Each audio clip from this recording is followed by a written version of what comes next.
प्यारे बच्चों, आप सभी का हमारे चैनल पे बहुत बहुत स्वागत है। जितने विद्यार्थी 29 फरवरी को विज्ञान का पेपर देने वाले हैं उनके लिए मैं एक वायरल पेपर लेकर के आ चुका हूं। और बच्चों, इस वीडियो के माध्यम से मैं आप सभी को इस पूरे वायरल पेपर का फुल सोल्यूशन प्रोवाइड करने वाला हूं। और एक बात मैं पूरे यकीन के साथ बोल सकता हूं कि जो भी बच्चा इस पूरे वायरल पेपर का सोल्यूशन अंत तक देख लेता है तो बोर्ड परीक्षा के पेपर में 70 में 70 स्कोर कर सकता है। इस बात की पूरी गारंटी है। और बच्चों, इस वीडियो के माध्यम से मैं आप सभी को ये बताने वाला हूं कि बोर्ड परीक्षा के पेपर में जो बोर्ड कॉपी मिलता है उसका फ्रंट पेज कैसे भरना है, ओएमआर आंसर शीट पर बहुविकल्पी प्रश्नों का आंसर कैसे करना है, और 29 फरवरी के पेपर में विज्ञान की कॉपी कैसे लिखना है, कॉपी लिखते समय किन किन बातों को ध्यान में रखना है, कौन सी गलतियां नहीं करना है, और टॉपर बोर्ड परीक्षा के पेपर में विज्ञान की कॉपी कैसे लिखते हैं, सब कुछ मैं आप सभी को डिटेल में डिस्कस करने वाला हूं। इसलिए आप सभी संबल रिक्वेस्ट है, इस पूरे वीडियो को शुरू से लेकर के अंत तक जरूर देख लेना। वीडियो को लाइक कर देना, शेयर कर देना, चैनल पर नए होंगे तो सब्सक्राइब कर देना। तो आइए बच्चों, बिना किसी देरी के इस वीडियो को स्टार्ट करेंगे। और एक बात मैं पूरे यकीन के साथ बोल सकता हूं कि बच्चों, इस पूरे वायरल पेपर जो आएगा अब की बार 29 फरवरी को बिल्कुल ऐसा ही पेपर आएगा, इस बात की पूरी गारंटी है। सबसे पहले बच्चों, इसी प्रकार का पेपर दिया जाएगा। तो पेपर मिलने के जस्ट बाद क्या करना है, अपना यहाँ पे अनुक्रमांक लिख देना है जो कि आपने एडमिट कार्ड पर आपको यहाँ पे दिखाई दे रहा होगा। उसके बाद अपना यहाँ पे नाम लिख देना। ऐसा क्यों करना है कि जब भी आपका पेपर बेंच से नीचे गिरे या गुम हो जाए तो आपको पेपर आसानी से इजी तरीके से अवेलेबल हो सके, ठीक ना। तो ये बच्चों, सबसे पहले इस पेपर में जो भी निर्देश दिए गए हैं सबसे पहले हम निर्देश को पढ़ेंगे, समझेंगे। उसके बाद हम बारीकी से क्वेश्चन का आंसर भी करते चलेंगे। सबसे पहले इस पूरे पेपर को हल करने के लिए आपके पास समय रहेंगे 3 घंटे 15 मिनट।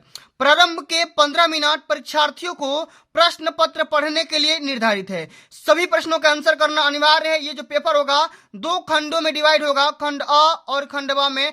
खंड ब जो होगा उसका भी उप भाग होगा जो कि 1, 2, 3 भाग में डिवाइड होगा। और जो बच्चों खंड अ होगा ना, उसमें बहुविकल्पी प्रश्न रहेंगे जिनकी संख्या 20 रहने वाली है। और इस 20 प्रश्नों को हम यहाँ पे हल करेंगे ओएमआर आंसर शीट पर। तो ओएमआर पे कैसे हल करना है, क्या तरीका अपनाना है, सब कुछ मैं आप सभी को डिटेल में डिस्कस करने वाला हूं। तो आइए बच्चों, सबसे पहले खंड अ का सॉल्यूशन करते हैं। और एक बात ध्यान से सुन लो कि ओएमआर को फिलिंग करते समय किसी भी प्रकार का इरेजर या व्हाइटनर का इस्तेमाल बिल्कुल भी नहीं करना है, वरना नंबर काट दिए जाएंगे, फेल भी हो सकते हो। तो सबसे पहला इसमें क्वेश्चन पूछा गया बच्चा कि किसी वस्तु का वास्तविक एवं बड़ा प्रतिबिंब बनाने के लिए उसे अवतल दर्पण के किस स्थिति में रखना चाहिए। तो किसी भी वस्तु का वास्तविक एवं बड़ा प्रतिबिंब बनाने के लिए हम उस वस्तु को केंद्र और फोकस के बीच में रखेंगे। यहाँ पे ऑप्शन नंबर हमारा बी बिल्कुल राइट आंसर हो जाएगा। तो बच्चों, करना क्या है, आप सभी को इस ओएमआर आंसर शीट में पहला का यहाँ पे क्वेश्चन नंबर, यहाँ पे ऑप्शन नंबर बी को रंग देना है। और आपको मैं तो यहाँ पे पेंसिल से भर के दिखा रहा हूं, लेकिन आपको बोर्ड परीक्षा के पेपर में ब्लू या ब्लैक पेन की जरूरत पड़ेगी, उसी से आप लोग भरना, ठीक ना। आइए, अगला हमारा क्वेश्चन दिया गया है कि किसी भी लेंस की क्षमता की इकाई क्या होती है, लेंस की क्षमता का मात्रक क्या होता है। तो लेंस की क्षमता का मात्रक होता है बच्चा प्रति मीटर, ठीक ना। क्या होता है, प्रति मीटर होता है, चाहे डायोप्टर भी होता है बच्चों यहाँ पे, लेकिन डायोप्टर दिया नहीं है। तो क्या करोगे, लेंस की क्षमता का सूत्र क्या हो जाएगा, प्रति मीटर हो जाएगा, यही इसका क्षमता होता है, ठीक ना। तो यहाँ पे सेकंड क्वेश्चन का हम यहाँ पे हल क्या कर देंगे भैया, ऑप्शन नंबर इसमें भी, इसका भी राइट आंसर हो जाएगा। इस प्रकार से आप सभी लोग यहाँ पे हल कर लेना, ठीक ना। चलिए, अगला हमारा क्वेश्चन दिया गया है, एक श्वेत प्रकाश किरण जब किसी कांच के त्रिकोणीय प्रिज्म से गुजरती है तब उसके रंगों में अलग अलग विक्षेपण होता है। तो सबसे अधिक विचलन किस रंग का होता है ये आपको बताना है। तो सबसे अधिक विचलन होगा बच्चों बैगनी रंग का, वायलेट कलर का सबसे अधिक विचलन होता है। ऑप्शन नंबर डी यहाँ पे बिल्कुल राइट आंसर हो जाएगा। डी वाले ऑप्शन को पकड़ करके बढ़िया से गोला कर देना भैया, रंग देना। आगे बढ़ जाते हैं कि सूर्य सुताप प्रतीत होता है, माने सूर्य सुताप माने सूर्य का जो किरण होता है उसका रंग सफेद कब होता है, वो होता है बच्चा दोपहर के समय में, यानी कि ऑप्शन नंबर इसमें तीसरा बिल्कुल करेक्ट आंसर हो जाएगा। तो बच्चों जितना क्वेश्चन मैं बता रहा हूं सारे के सारे question very very most important question है, और अब की बार 29 फरवरी के पेपर में सीधा सीधा यही पेपर छपने वाला भाई, इससे बाहर नहीं आएगा। आगे बढ़ जाते हैं। अगला हमारा क्वेश्चन दिया गया है कि किसी विद्युत चालक का प्रतिरोध निम्नलिखित में से किस बात पर निर्भर नहीं करता है। तो किस बात पर निर्भर नहीं करेगा, यह करेगा बच्चा चालक के पदार्थ का घनत्व पर निर्भर नहीं करता है, यानी कि वॉल्यूम पे घनत्व पे निर्भर नहीं करता है। बाकी चालक की लंबाई पर, अनुप्रस्थ काट के क्षेत्रफल पर और चालक के आकार पर, सब पे ये निर्भर करता है, लेकिन घनत्व पर, डेंसिटी पर बिल्कुल भी निर्भर नहीं करता है। अब देखो पांचवा का यहाँ पे बी ऑप्शन सत्य है, तो पांचवा का ये बी ऑप्शन पकड़ो और यहाँ पे रंग देना, ठीक ना। चलो आगे बढ़ जाते हैं। अगला हमारा क्वेश्चन पूछा गया है कि कब 4 विद्युत चालकों का संयोजन बनाने पर उनका परिणामी प्रतिरोध न्यूनतम होगा। तो देखो किसी भी प्रतिरोध का जब हमें न्यूनतम परिणाम प्राप्त करना होगा तो हमको करना क्या पड़ेगा कि सभी प्रकार के प्रतिरोधों को समांतर क्रम में यानी कि पार्श्व क्रम में जोड़ देंगे तो हमारा सबसे कम प्रतिरोध निकल करके आएगा। और बच्चों आप सभी को पता होगा कि समांतर क्रम में जो प्रतिरोध होता है उसका फार्मूला क्या होता है, 1/R is equal to 1/R1 plus 1/R2 plus 1/R3 plus 1/R4 होता है। 4 प्रतिरोध दिया है, चारों को इस प्रकार से जोड़ दोगे सबसे कम प्रतिरोध आपको निकल करके आ जाएगा रिजल्टेंट के रूप में। ऑप्शन नंबर हमारा पहला यहाँ पे राइट आंसर होगा। हम यहाँ पे पहला ऑप्शन को पकड़ करके रंगेंगे, ठीक है। चलो अगला हमारा क्वेश्चन दिया गया है, एक विद्युत धारावाही चालक के कारण उत्पन्न चुंबकीय क्षेत्र की दिशा ज्ञात करने के लिए निम्नलिखित में से किस नियम की सहायता लेते हैं। तो हम बच्चों लेते हैं दाहिने हाथ के अंगूठे का नियम का हम यूज करेंगे। ऑप्शन नंबर हमारा तीसरा, इसमें बिल्कुल राइट आंसर हो जाएगा। इस बात को ध्यान में रखना, कई बार पेपर में पूछा जा चुका है, ठीक ना। आगे बढ़ जाते हैं। अगला हमारा क्वेश्चन दिया गया है कि निम्नलिखित में से कौन सी धातु ठंडे जल से हाइड्रोजन गैस निकालती है। तो बच्चों इस क्वेश्चन का राइट आंसर होगा पोटेशियम। क्या हो जाएगा, पोटेशियम इसका बिल्कुल यहाँ पे राइट आंसर हो जाएगा। तीसरा ऑप्शन हमारा बिल्कुल यहाँ पे राइट आंसर होगा, इस बात को ध्यान में रखना है। अगला हमारा क्वेश्चन है कि निम्नलिखित में से एल्कीन का फार्मूला क्या होगा। एल्कीन का एग्जांपल क्या होगा, तो एल्कीन में बच्चों 4 बॉन्ड बनते हैं, ठीक ना, 4 बॉन्ड, ठीक ना, जो कार्बन कार्बन के बीच में 4 यहाँ पे बॉन्ड बनाया जाएगा, इसलिए हमारा ऑप्शन नंबर यहाँ पे डी बिल्कुल राइट आंसर हो जाएगा। इस बात को भी ध्यान में आप सभी को रखना है। तो बच्चों इसी प्रकार से आप सभी को OMR आंसर शीट को भरना है और अंत में बताऊंगा कि नाम जिला कोड आपको ये भर के आता है, वही मैं आपको अंत में बता दूंगा, उसके लिए परेशान मत होना, ठीक है। अगला हमारा क्वेश्चन है, 1 बिलियन लाल लिटमस को नीला कर देता है, इसका पीएच मान कितना हो सकता है। तो देखो लाल लिटमस पेपर को जब नीला करेगा 2 बिलियन क्षारीय प्रकार का होगा। क्या होगा, क्षारीय होगा। और मैंने कई बार आपको बताया है कि क्षारीय विलयन का पीएच मान 7 से अधिक है। इसमें 7 से अधिक क्या है, 8 है। हमारा यहाँ पे डी ऑप्शन बिल्कुल राइट आंसर हो जाएगा। इस बात को ध्यान में रखना, कई बार भाई पेपर में आ चुका है। अगला हमारा क्वेश्चन पूछा गया है कि क्लोरीन के अणु में अवंध पाया जाता है। क्लोरीन के अणु में कौन सा अवंध पाया जाता है, तो अवंध का नाम है अध्रुवी एक सहसंयोजी अवंध होता है। ऑप्शन नंबर हमारा बिल्कुल भी राइट आंसर हो जाएगा, ठीक ना। चलिए अब आगे बढ़ जाते हैं। अगला हमारा क्वेश्चन पूछा गया बच्चा, अगला हमारा क्वेश्चन यह है कि जल को जीवाणु रहित बनाने के लिए किस पदार्थ का इस्तेमाल करते हैं। तो जल को जीवाणु रहित बनाने के लिए हम ब्लीचिंग पाउडर का या बेकिंग सॉरी यहाँ पे विरंजक चूर्ण का इस्तेमाल करते हैं। डी ऑप्शन आपका बिल्कुल राइट आंसर हो जाएगा। बच्चों आप लोग ध्यान देते होंगे कि जो कुआं होता है ना, कुएं में हम जल को जीवाणु रहित बनाने के लिए, जल के रोगाणुओं को दूर करने के लिए हम उसमें कुएं में ब्लीचिंग पाउडर ही डालते हैं, माने क्या करते हैं, विरंजक चूर्ण उसमें डाला जाता है। अगला हमारा क्वेश्चन क्या है कि जिन अभिक्रियाओं में आयनों के विनिमय से नए यौगिक बनते हैं उन्हें क्या कहा जाता है। तो उसे हम बोलते हैं प्रतिस्थापन अभिक्रिया। ऑप्शन नंबर हमारा पहला ऑप्शन बिल्कुल राइट आंसर हो जाएगा, ठीक ना। अब बच्चों आगे बढ़ जाते हैं। अगला हमारा क्वेश्चन पूछा गया है कि पादप में जाइलम का काम क्या होता है। तो ये जल का वहन करना होता है। पहला ऑप्शन बिल्कुल यहाँ पे राइट आंसर हो जाएगा। पादप मतलब होता है पौधों में, जाइलम का कौन सा काम होता है, तो जल का वहन करना, ठीक ना। अगला क्वेश्चन क्या पूछा जा रहा है कि आनुवंशिकता के प्रयोग के लिए मेंडल ने निम्नलिखित में से कौन से पौधे का उपयोग किया था? तो ये किया था मटर का, मटर के दाने का इस्तेमाल किया था। यहाँ पे तीसरा ऑप्शन यहाँ पे राइट आंसर हो जाएगा। अगला क्वेश्चन क्या पूछा गया है कि निम्नलिखित में से कौन सा मानव में मादा जनन तंत्र का भाग नहीं है? तो मादा जनन तंत्र में क्या नहीं पाया जाता है? तो ये देखो बच्चों, यहाँ पे शुक्रवाहिका ये पुरुषों में पाया जाता है, बल्कि मादा जनन तंत्र में नहीं पाया जाता है। बाकी अंडाशय, गर्भाशय और डिंब वाहिनियां ये सभी मादा जनन तंत्र के पार्ट का नाम है। ठीक ना, आगे देख लेते हैं। अगला हमारा क्वेश्चन ये पूछा गया है कि स्वपोषी पोषण के लिए आवश्यक है? तो कार्बन डाइऑक्साइड और जल, सही बात है।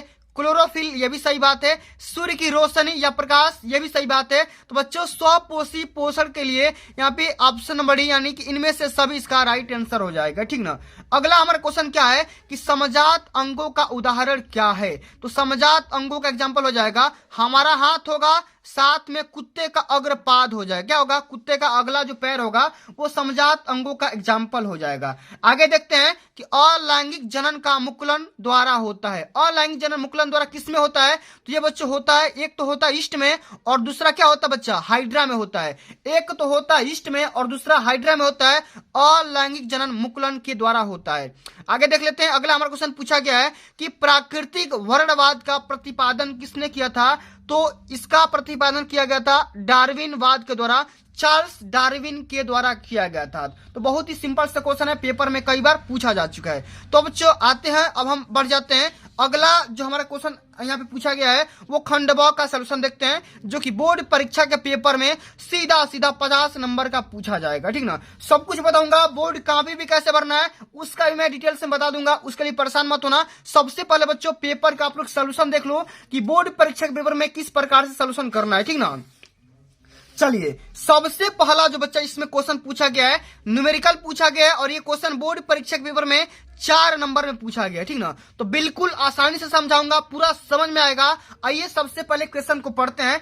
क्वेश्चन आपका ये कह रहा है एक मोटर बाइक पर पीछे से आ रहे किसी अन्य वाहन को देखने के लिए 2 मीटर वक्रता त्रिज्या का एक उत्तल दर्पण लगा है। बाइक के पीछे से आ रहे एक वाहन जिसकी दूरी मोटर कार से किसी समय 4 मीटर की है, तो गणना करके बताइए कि उसका प्रतिबिंब दर्पण में कितनी दूरी पर और कहां दिखेगा।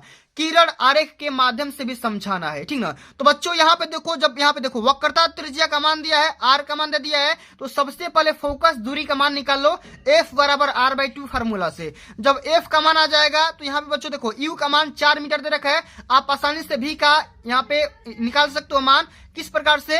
दर्पण का सूत्र का इस्तेमाल करके। ठीक है, तो बच्चों आइए इसको हम कैसे हल करेंगे बोर्ड कॉपी में। तो बोर्ड कॉपी में हल करने का तरीका ये रहा, और इसी प्रकार से आप सभी को फिगर आर्ट वगैरह बनाना है, चित्रित भी करना है। तो सबसे पहले यहाँ पे लिखना है वर्णनात्मक प्रश्न खंड ब, और इसमें जो हमारा पहला प्रश्न है ये पूछा गया है। ठीक ना, सबसे पहले जो भी हमारा डाटा दिया गया उसको हम लिख लेंगे कि दिया गया है आर का मान दिया है, वक्रता त्रिज्या का मान दे रखा था कितना? 2 मीटर। यहाँ पे देखो यू का मान दे रखा है, वस्तु की दूरी 4 मीटर, और हमेशा जानते हैं बच्चा कि यू का मान हमेशा निगेटिव होता है, और आपको भी का मान निकालना है। तो बच्चों हम जानते हैं कि एफ बराबर क्या होता है? R/2 होता है, ये आप सभी को भी पता होगा। आर का मान 2 है तो 2/2, यहाँ पे एफ का मान 1 मीटर निकल करके आ जाएगा। अब हम क्या करेंगे कि दर्पण का सूत्र लगाएंगे। अब बताओ दर्पण का सूत्र क्या होता है? ये होता है 1/f = 1/v + 1/u। ठीक ना, अब जहां जहां मान दे रखा है आर का मान, ठीक ना, और एफ का मान और यू का मान, तो एफ का मान और यू का मान इसमें रख देंगे, भी का मान निकल करके आ जाएगा। आइए रखते हैं, तो 1/v बराबर हम क्या कर सकते हैं? 1/f - 1/u कर सकते हैं। अब देखो एफ का मान यहाँ पे 1 है तो 1 रख दो, यू का मान -4 है तो -4 रख दो, तो ये माइनस माइनस प्लस हो जाएगा, तो एलसीएम लोगे तो 4, और यहाँ पे 4 + 1 यानी कि 5/4 निकल करके आ जाएगा। तो भी का मान निकालोगे तो 1/v का मान 5/4 है, तो काली भी का मान निकालोगे तो 4/5 हो जाएगा, यानी कि 0.8 मीटर निकल करके आ जाएगा। बच्चों लेकिन करना क्या है, इसका आपको आरेख भी बनाना है। तो आरेख कैसे बनाएंगे? सबसे पहले समझो, उत्तल दर्पण है तो उत्तल दर्पण का जो परिवर्तन होता है उठे हुए भाग से होता है, तो हम वस्तु को इसके दर्पण के पीछे रखेंगे। ठीक ना, दर्पण के एकदम पीछे रखेंगे। तो यहाँ पे मान लो कोई वस्तु ए बी है, इसका हम ए बी रखेंगे, यहाँ से इसका प्रकाश का परिवर्तन होगा। ये मान लो कि फोकस दूरी पे ये सिम्स हो रहा है, ठीक ना, इसी प्रकार से फोकस से आएगी, और इसी प्रकार से ये जो हमारा बी है पॉइंट इस प्रकार से रिफ्लेक्ट करेगा। ठीक ना, तो हमारा अगर ये वस्तु बनेगा, यहाँ पे देखो A' B' यहाँ पे बन गया, इसको हम मान लेते हैं A' और इसको हम मान लेंगे बी डैश। तो हमारा वस्तु कहाँ बना, तो दर्पण के पीछे बन गया, कितना दूरी पर बन गया, 0.8 मीटर के दूरी पर बन गया।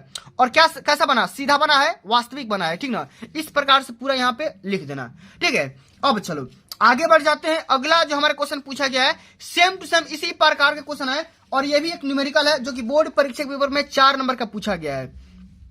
तो हम इसको कैसे हल करेंगे, सबसे पहले क्वेश्चन को समझते हैं कि निकट दृष्टि दोष से पीड़ित एक व्यक्ति अधिक से अधिक 100 मीटर की दूरी तक ही देख सकता है। गणना कीजिए कि यह सही दृष्टि के लिए अर्थात अनंत दूरी तक देख सकने के लिए उसे किस प्रकृति एवं किस फोकस दूरी के लेंस का प्रयोग करना चाहिए, किरण आरेख भी समझाना है। तो सबसे पहले बच्चों आप सभी को पता होगा कि भैया देखो कि 100 मीटर दूरी तक देख सकता है, मतलब उसका जो प्रतिबिंब बनेगा वो 100 मीटर दूरी पर बनेगा। यू का मान अनंत तक उसको दिखाना है, तो यू का मान क्या हो जाएगा, वस्तु को हम अनंत पे रखेंगे, इनफाइनाइट पे रखेंगे। आपको किस चीज का मान निकालना है, फोकस दूरी का मान निकालना है। तो हम लेंस का फार्मूला लगाएंगे, क्या होता है 1/f बराबर 1/v माइनस 1/u, ठीक ना। अब यहाँ पे v का मान भी रख दो और u का मान भी रख दो, तो क्या हो जाएगा 1/f बराबर 1/v का मान माइनस में 100 और 1/- क्या हो जाएगा 1/इनफाइनाइट हो जाएगा। तो f का मान क्या हो जाएगा 1/इनफाइनाइट के क्या मान हो जाएगा बच्चा, ये हो जाएगा 0 के बराबर, इसको छोड़ देंगे, ठीक ना। तो 1/f का मान माइनस में 1/100, f का मान क्या हो जाएगा माइनस में 100 मीटर निकल करके आ जाएगा, और यही आपका क्या हो जाएगा आंसर हो जाएगा।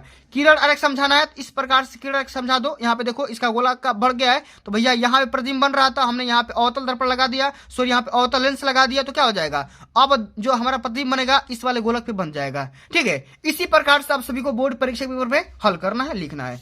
अब चलिए आगे बढ़ जाते हैं। अगला जो हमारे क्वेश्चन पूछा गया बच्चा very very most important question है, कई बार पेपर में आ चुका है, सबसे ज्यादा इंपोर्टेंट क्वेश्चन कि ओम के नियम क्या है, इसकी व्याख्या संबंधित विद्युत परिपथ बनाकर के कीजिए। यह भी बताइए कि एक विद्युत चालक का प्रतिरोध किन किन बातों पर निर्भर करता है। 4 नंबर क्वेश्चन है, पूरा समझ में आएगा, ध्यान से देखना, पूरा वीडियो समझ में आएगा, ठीक ना। इसमें लिखेंगे बच्चों ओम का नियम। अच्छा ओम का नियम क्या बोलता है, सबसे पहले इसको समझते हैं। तो इस नियम के अनुसार स्थिर ताप पर या स्थिर तापमान पर 2 बिंदुओं के बीच एक चालक के माध्यम से प्रवाहित होने वाली धारा, ठीक ना, 2 बिंदुओं पर वोल्टेज के समानुपाती होती है, या जो भी विभवांतर होता है उसके एकदम समानुपाती होगी। इसका जो परिपथ होगा इस प्रकार का होगा, ठीक ना, जैसे कि आप यहाँ पे देख पा रहे हो, नोटिस कर रहे हो, ठीक ना। तो यहाँ पे हम क्या करेंगे v प्रोपोर्शनल I कर देंगे, और जैसे ही हम प्रोपोर्शनल का साइन हटाएंगे तो यहाँ पे कांस्टेंट आ जाएगा, R आ जाएगा। और ये हमारा R क्या है बच्चा, यही प्रतिरोध है, और इस प्रतिरोध का मात्रा क्या होता है ओम होता है, और ओम को हम कैसे दिखाते हैं, ओम का साइन ये होता है, ठीक है, आ गया समझ में। अब चलो आपसे क्वेश्चन पूछा गया है कि चालक का जो प्रतिरोध होता है आर होता है किन किन बातों पर निर्भर करता है, इसको समझते हैं। तो भैया देखो चालक का जो प्रतिरोध होगा निम्न बातों पर निर्भर करता है। सबसे पहले तो चालक का लंबाई पर डिपेंड करेगा, उसके बाद अनुप्रस्थ काट के क्षेत्रफल पर डिपेंड करेगा, उसके बाद उनकी प्रकृति पर भी डिपेंड करेगा। इतनी सारी बातों पे ये डिपेंड करता है, निर्भर करता है। अब देखो इसका जो ग्राफ बनाएंगे एकदम, ये देखो वोल्टेज है, ये वोल्टेज है, ये आपका करंट है, और इन दोनों में जो बीच का ग्राफ बनता है एकदम स्ट्रेट लाइन बनता है, एकदम सरल रेखा बनेगा, ठीक ना। और ये रहा आप सभी का विद्युत परिपथ का नियम, ठीक ना। ये आपका धारक नियंत्रक होगा, ये आपका प्रतिरोध तार हो गया, ये आपका क्या हो गया वोल्ट मीटर हो गया, ये आपका एमीटर हो गया, ये आपका कुंजी हो गई। जैसे यहाँ पे लाइन दोगे बैटरी से कनेक्ट करोगे क्या हो जाएगा, वोल्टेज यहाँ पे बताना स्टार्ट करेगा, और इसमें जो भी करंट फ्लो होगी वो वोल्टेज का अनुक्रमानुपाती होगी, ठीक ना। वोल्टेज जो भी हमारा होगा वो धारा क्या हो जाएगा एकदम रेसिप्रोकल होगा, एकदम समानुपाती होगा। इसी प्रकार से वोल्टेज क्या होगी बढ़ेगी, अगर वोल्टेज का मान बढ़ाओगे तो हमारा धारा का मान भी बढ़ते चला जाएगा, ठीक ना। इसी प्रकार सब सभी को पूरा यहाँ पे ध्यान में रखना है। आगे समझ में, आगे बढ़ जाए, चलो आगे बढ़ते हैं।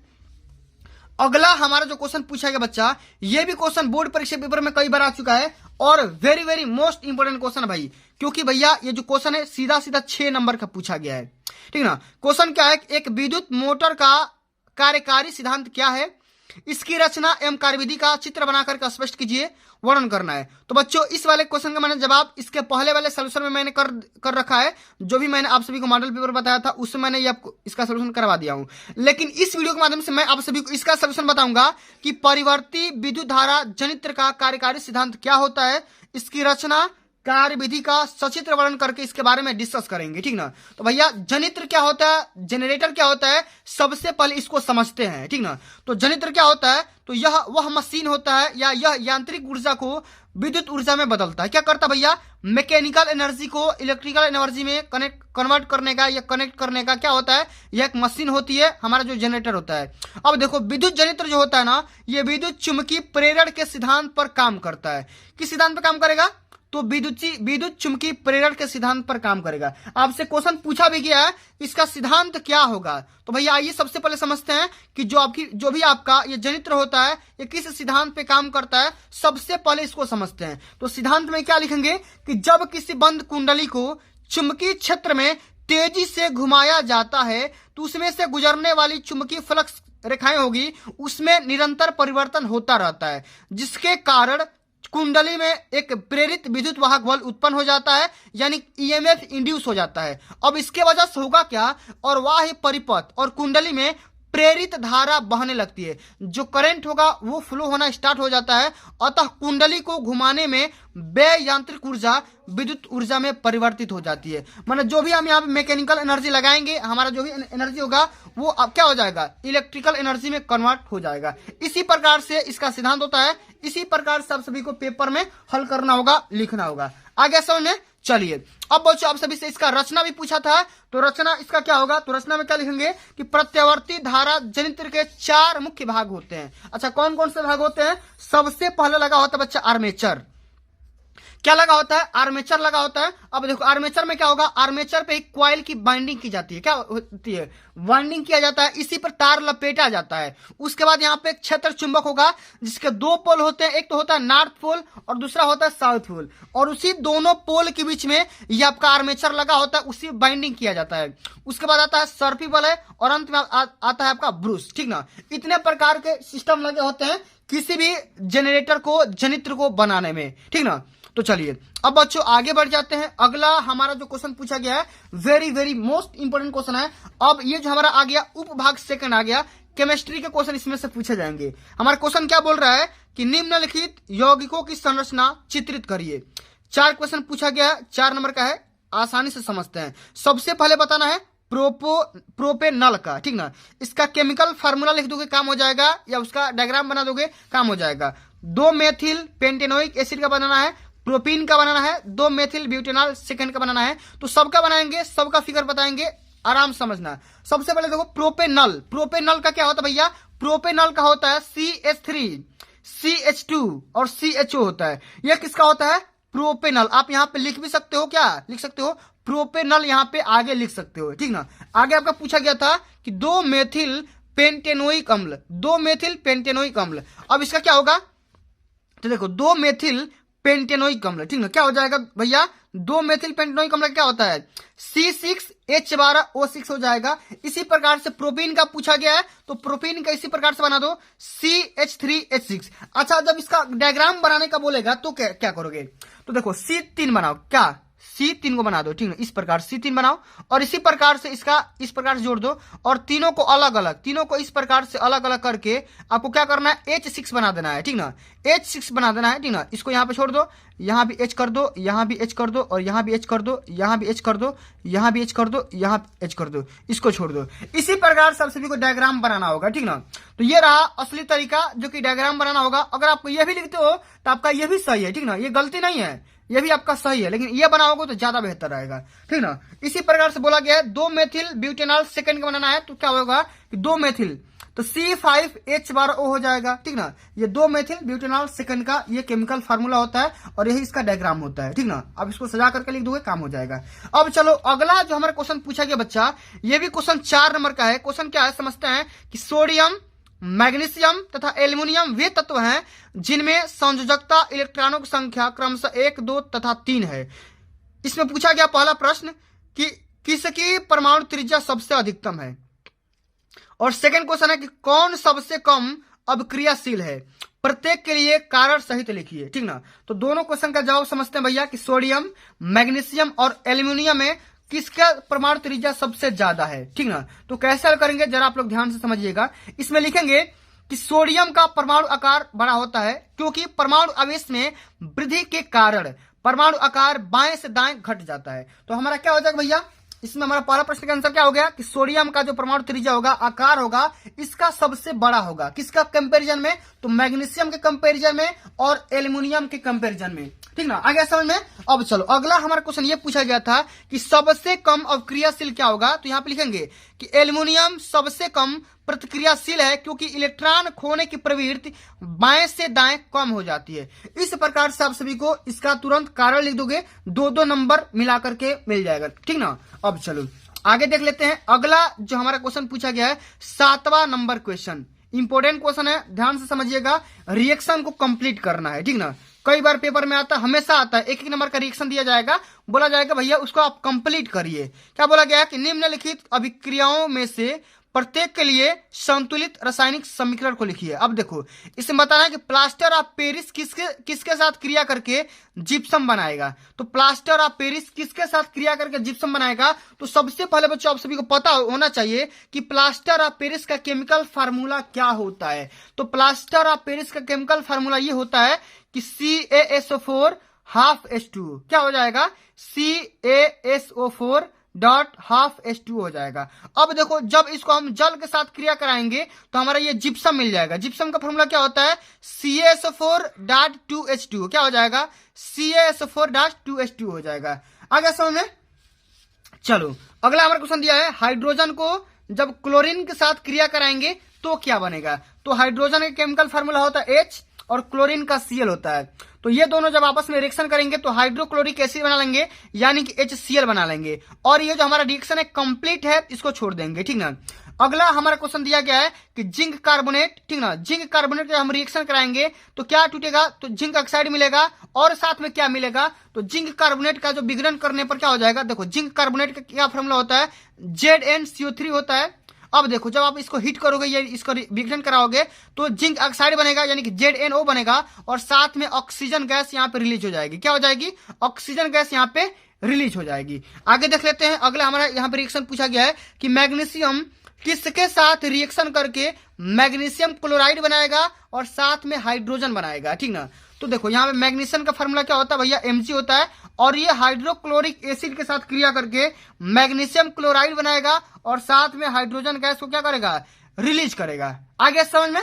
चलो आगे देखते हैं अगला रिएक्शन क्या है। अगला रिएक्शन ये है बच्चों कि बेरियम क्लोराइड, ठीक ना, बेरियम क्लोराइड का हम सल्फ्यूरिक अम्ल के साथ रिएक्शन कराएंगे तो क्या मिलेगा? ठीक ना, आपको बनाना क्या है? हाइड्रोक्लोरिक अम्ल बनाना है। और क्या बनेगा? तो देखो बेरियम क्लोराइड और साथ में ये सल्फ्यूरिक अम्ल है। ठीक ना, बेरियम क्लोराइड आ गया और साथ में ये सल्फ्यूरिक अम्ल हो गया।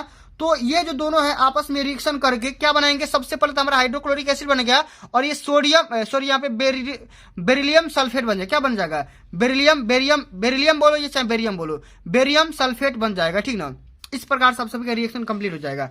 आगे देख लेते हैं कि सिल्वर नाइट्रेट और सोडियम आयोडाइड मिल करके क्या बनाएंगे? तो सॉरी यहाँ पे सिल्वर नाइट्रेट है, AgNO3 है और यहाँ पे सोडियम आयोडाइड है और ये जो दोनों आपस में जब रिएक्शन करेंगे तो सिल्वर आयोडाइड बनाएंगे और साथ में ये सोडियम नाइट्रेट बना लेंगे। क्या बना लेंगे? Sodium nitrate. यहाँ पे देखो सोडियम नाइट्रेट बना हुआ है। आगे समझ में। तो या तो आपको रिएक्शन करना था, नहीं तो अथवा करके इस पे टिप्पणी करना है कि वियोजन अभिक्रिया क्या होती है, संक्षारण क्या होता है, साथ में यशद लेपन क्या होता है। ठीक ना, तो या तो भैया आप इसके बारे में हल करो, नहीं तो आप ये रिएक्शन ही कंप्लीट कर दो। तो मैंने पिछले वाले मॉडल के माध्यम से मैंने इसका रिएक्शन करवा दिया था, ये पूरा सोल्यूशन बता दिया था, इस वाले के माध्यम से ये बता दिया।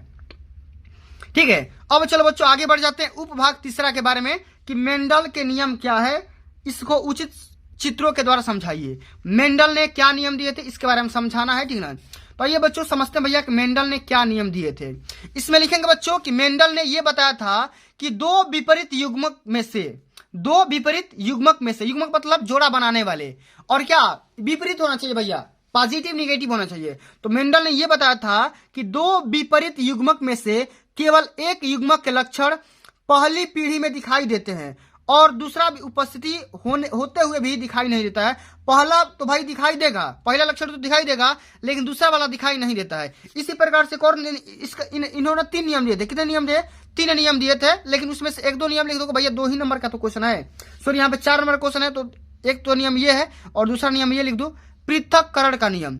इसमें क्या बताए थे वो कि किसी संकर में उपस्थित प्रत्येक लक्षणों के वैकल्पिक स्रोतों का अपनी पीढ़ी में एक निश्चित अनुपात 3:1 के अनुपात में पृथक हो जाते हैं। यानी कोई भी आप सभी का लक्षण होगा वो किस अनुपात में डिवाइड हो जाएगा भैया, 3:1 के अनुपात में डिवाइड हो जाएगा, अलग हो जाएगा। इस प्रकार से पृथक्करण का नियम लिख दोगे, 2 नंबर यहां से और 2 नंबर यहां से, 4 नंबर यहां से मिल जाएगा। ठीक है, चलो अब आगे बढ़ जाते हैं। अगला हमारा question very very most important question है, इसको जरा ध्यान से समझते हैं। ठीक ना, कई बार भाई पेपर में आ चुका है। क्वेश्चन क्या है कि पुष्प में निषेचन क्रिया को प्रदर्शित करने हेतु स्त्री केसर के लंब काट का नामांकित चित्र बनाइए एवं वर्णन कीजिए। क्या करना भैया, स्त्री केसर का लंब काट का फिगर बनाना है, डायग्राम बनाना है। तो कैसे हल करेंगे इसको जरा समझिएगा। तो ये रहा बच्चा स्त्री केसर का ये लंब काट का क्षेत्रफल का ये पूरा फिगर बनाया गया है, डायग्राम बनाया गया है। यहाँ पे देखो ये जो डायग्राम बनाया गया है इसका अंदर ये है मादा युग्मक और इसको हम बोलते हैं अंडाशय, ओव्यूल बोला जाता है। ये रहा जो यहाँ पे जो लाइन जा रहा है इसको हम बोलते हैं पराग नली और इसको हम बोलते हैं नर युग्मक।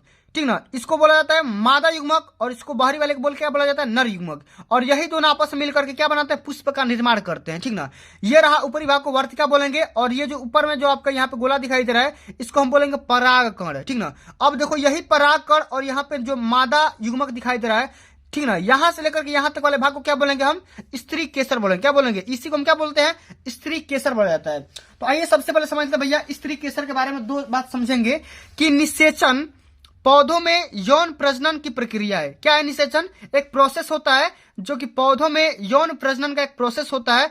इसी के द्वारा क्या होता है भैया, अपना ये पौधे अपना फूल का निर्माण करते हैं। जो परागकण नली के परागकण और अंकुरण के बाद होती है।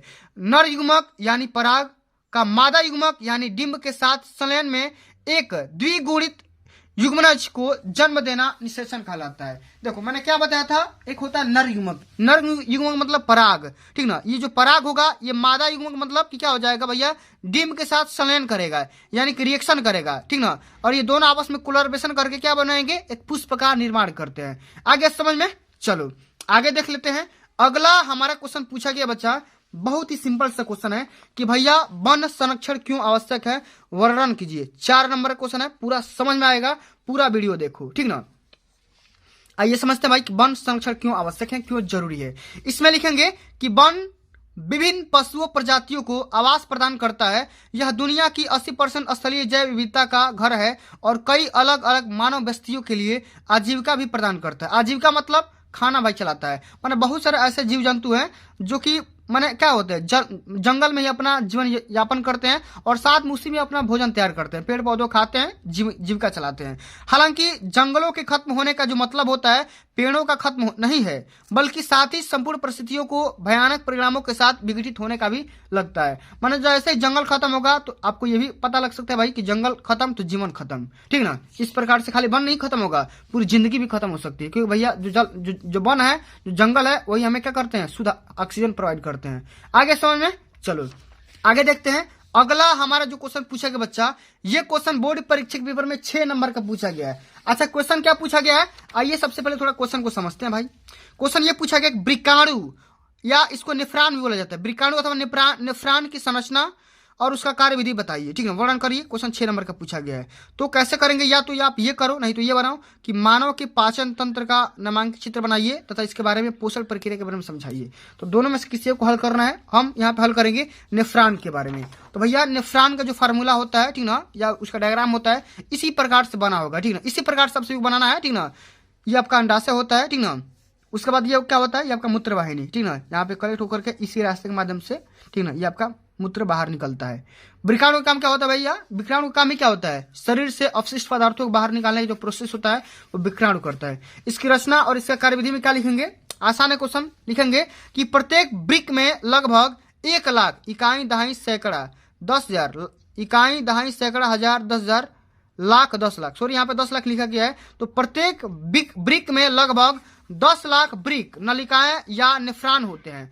प्रत्येक वृक्क नलिका का आरंभ प्याले जैसे रचना से होता है, जिसे वोमन संपुट कहा जाता है। यह कोशिका गुच्छ नामक रक्त कोशिकाओं के एक जाल को घेरता रहता है। क्या करता है भैया, एक जाल बना लेगा। ठीक ना, और उसको क्या करेगा, शरीर से बाहर निकालने का काम ही करता है। आगे समझ में? तो प्यारे बच्चों आज के लिए बस इतना ही। अगर ये वीडियो आप सभी को अच्छी लगी होगी, हेल्पफुल लगी होगी, तो वीडियो को प्यारा से लाइक पहुंचा देना। अब आइए बच्चों हम इस वीडियो के माध्यम से ये भी समझ लेते हैं कि भैया बोर्ड परीक्षा के पेपर में जो कॉपी मिलता है उसका फ्रंट पेज कैसे भरना है, क्योंकि मैंने आप सभी से बोला था कि फ्रंट पेज कैसे भरना है, ठीक ना, और साथ में OMR कैसे भरना है, ठीक ना। इसको समझ लेते हैं। करना क्या है बच्चों, यहाँ पे देखो लिखा गया है कि परीक्षार्थी सभी प्रविष्टियां शुद्ध एवं स्पष्ट रूप से स्वयं भरे, यानी कि आपको 1 से लेकर के 6 तक जो भी यहाँ पे प्रविष्टियां दी गई है आपको खुद ही भरना है। क्या करना है इसमें कि परीक्षार्थी का अनुक्रमांक अंकों में, क्या करना भैया, सबसे पहले अंकों में भर दो अपना रोल नंबर, कि तो जो भी आपके एडमिट कार्ड पर आपका रोल नंबर दिया गया उसको मिला करके बढ़िया से यहाँ पे रोल नंबर भर देना, ठीक ना। फिर यहाँ पे अंकों में भरने के बाद अंक का नाम लिख दो हिंदी में, ठीक ना। जिससे यहाँ पे देखो शब्दों में भरना है ना, शब्द में 1 2 3 4 5 6 7 8 9 इस प्रकार से अंकों में और शब्दों में भरने के बाद विषय का नाम लिख दो विज्ञान, प्रश्न पत्र में केवल, और यहाँ पे विषय का कोड भर दो। तो विषय कोड क्या था, मैंने क्या बताया था, ये है बच्चा 824 EK। क्या है 824 EK है, तो 824 यहाँ पे EK लिख दो या EJ लिख दो, कुछ भी लिख दो। देखो यही वाला कोड होता है, क्या होता है, यही वाला कोड होता है। इसी वाले कोड को 824 EJ लिख दो या कोई भी कोड है ना उस कोड को यहाँ पे भर देना, लिख देना। उसके बाद से परीक्षा का दिन आपका पड़ेगा बृहस्पतिवार को। परीक्षा तिथि 29 फरवरी 2024 है, 2024 यहाँ पे लिख देना और प्रथम पाली में यहाँ पे लिख देना। उसके बाद केंद्र का नाम राजकीय इंटर कॉलेज बलिया, ठीक ना। इस प्रकार से सेंटर का नाम आपके एडमिट कार्ड पर दिया गया है, उसको आराम से मिला करके भर देना। और अंत में देखोगे ना, यहाँ पे देखो अंत में देखोगे यहाँ पे परीक्षा कक्ष संख्या, तो ये तो एग्जामिनर भर देंगे और साथ में अपना साइन कर देंगे और अंत में यहाँ पे डेट लिख देंगे। इतना करने के बाद बच्चों आ जाओ यहाँ पे OMR आंसर शीट पर। इसी प्रकार से OMR दिया जाएगा, जिला कोड नाम भर देना, सेंटर कोड भर देना, अनुक्रमांक यानी कि रोल नंबर भर देना, विषय कोड और नाम भर देना अपना, ठीक ना। उसके बाद से प्रश्न पत्र संख्या में केवल प्रथम भर देना। उसके बाद यहाँ पे अंत में साइन कर देना। इतना करने के बाद छोड़ देना। यहाँ पे कक्ष निरीक्षक अपना साइन कर देंगे, यहाँ पे मोहर लग जाएगा, ठीक ना। इतना करने के बाद नीचे भी सेम वही वाला डाटा भर देना। इसी प्रकार से यहाँ पे अपना साइन कर देना। इसी प्रकार से बोर्ड परीक्षा पेपर में कॉपी लिखना है, कॉपी का फ्रंट पेज भरना है, साथ में OMR आंसर शीट करना है, ठीक ना। तो बच्चों आज के लिए बस इतना ही। अगर ये वीडियो आप सभी को अच्छी लगी होगी, हेल्पफुल लगी होगी, तो वीडियो को लाइक कर देना, शेयर कर देना। चैनल पर नए होंगे तो सब्सक्राइब कर देना। जल्द ही मिलते हैं अगली वीडियो में, तब तक के लिए जय हिंद, जय भारत, वंदे मातरम।